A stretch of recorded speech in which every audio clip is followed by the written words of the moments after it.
So for an onside successful kick, it's got to go roughly around about 10 yards and you can then overturn the ball again. So basically, not picking up from there is going to be horrendous. It is a very risky play because obviously you're not going to push the team back as far as possible. And it is literally just a hit and hope of getting this. So it's got to go 10 yards. So as you can see here, what I'm finding is utilizing this is going to be the best way because it almost gives us that chance. Like that one definitely was 10 yards and you'll be able to do it. If I was to kind of just keep it normal, like how you do a normal onside kick, you see it goes a little bit further in, which is more likely for them to pick it up. If I was to go with a full power here, so for instance, something like that, you can see it will go a bit further back.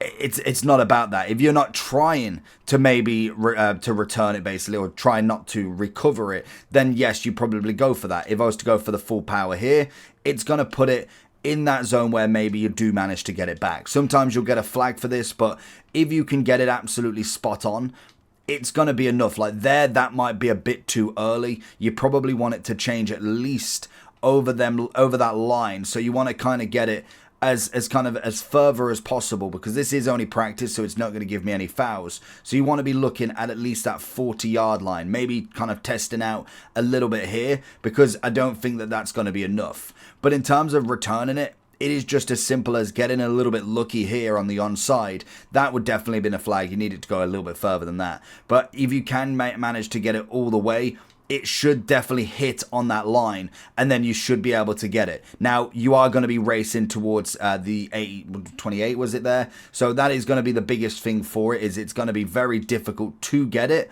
But if you can get it, that's kind of like the whole point of it, really. Like I say, if I do like the full kick, sometimes you might get into a good scenario where you might be able to race it first, but it is always very risky. But it's just about practice. It's all about getting that right zone and kind of managing to get to it first and just being a bit lucky on that scramble.